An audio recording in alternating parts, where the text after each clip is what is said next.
Well, let me thank everyone for being here. It's a very humbling day for me and my wife, Karen. We've come here to New Hampshire, put our name on the ballot. And people that know me well know in my heart of hearts, I'm just a small-town guy from southern Indiana. I grew up with a cornfield in my backyard. Somewhere along the way on 31st Street, I had the dream of serving my hometown in the Congress of the United States. It took a while to get there. In my 40th year, I became a member of Congress, served there for 12 years. Never imagined I'd be able to be governor of the state that I love, let alone have the chance to serve as Vice President of the United States, and now to be sitting among all of you good people, putting our name on the ballot for the Republican nomination for the highest office in the land. So we come today grateful to our family, come today grateful to people of the state and the nation that have supported us, and grateful to God for His grace all along the way.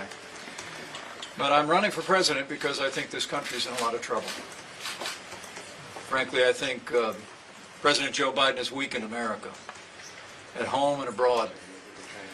And in the horrific events that have unfolded in recent days, it's become more apparent that the weakness of this administration on the world stage has emboldened the enemies of freedom.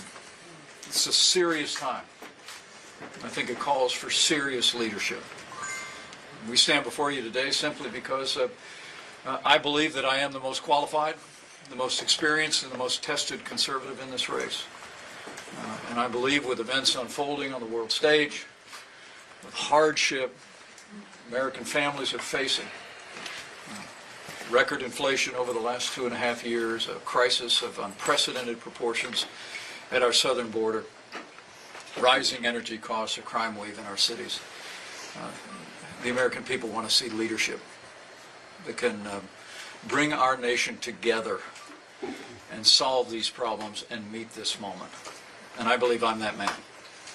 And so we're going to work our hearts out in the days ahead to continue to earn the support of the American people. I know it's an uphill climb for a lot of reasons for us. Some that I understand, some that I don't. But it's a free country, and I just look forward to people getting to know us. You know, I've said many times over since we announced about 6 months ago that I'm well known, but I don't think I'm known well.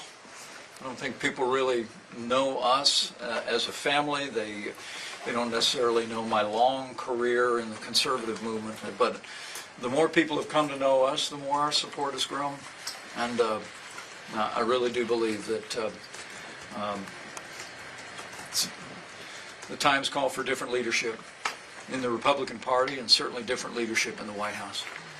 But it's going to be leadership that's grounded in a timeless agenda and values that have always made our country strong, secure, and prosperous and free. Let me also say that, lastly, I think our hearts are breaking for the horrific and murderous assault on the Jewish people by forces of Hamas that crossed the border this past Saturday.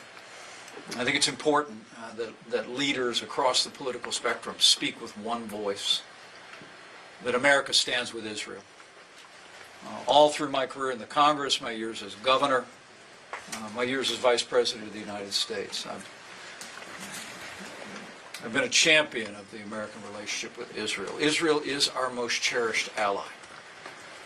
Literally, love for Israel, the aspiration of seeing the Jewish people return to their historic homeland, echoes back to the American founding. And the American people expect and demand that the leaders of this country and those who would aspire to leadership in this country stand without apology, without qualification, for the state of Israel. And I will.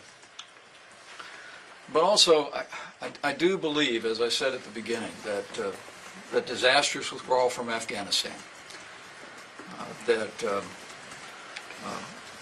2 years of appeasement toward Iran, culminating in a $6 billion ransom paid by the Biden administration to the mullahs in Iran, has literally emboldened the enemies of freedom in the Middle East, but also in Eastern Europe. I've been a clear and consistent voice of support for the Ukrainian military, and I'll continue to be.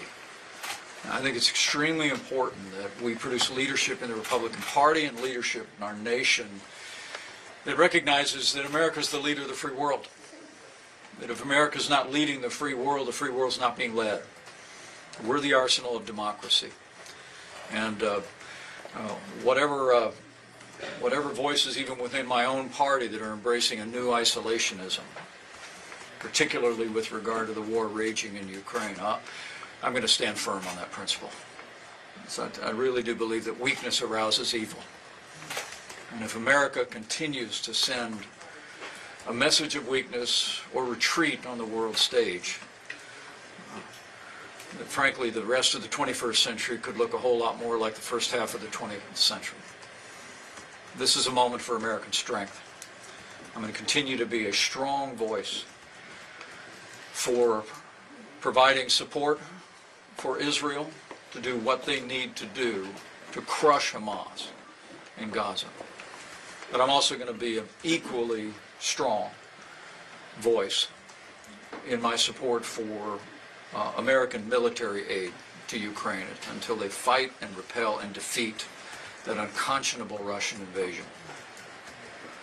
With that, again, let me simply close by saying I appreciate you all coming out. Thank you for the interest. I particularly appreciate the friends, Senator Kerry Gendro, Senator Tim Lang, who are with us today. Their support, their encouragement here in New Hampshire means a great deal to us. And I just promise you that in the days ahead, no one's going to work harder to earn the support of the people of New Hampshire and the people of this country than Mike and Karen Pence. So help me God.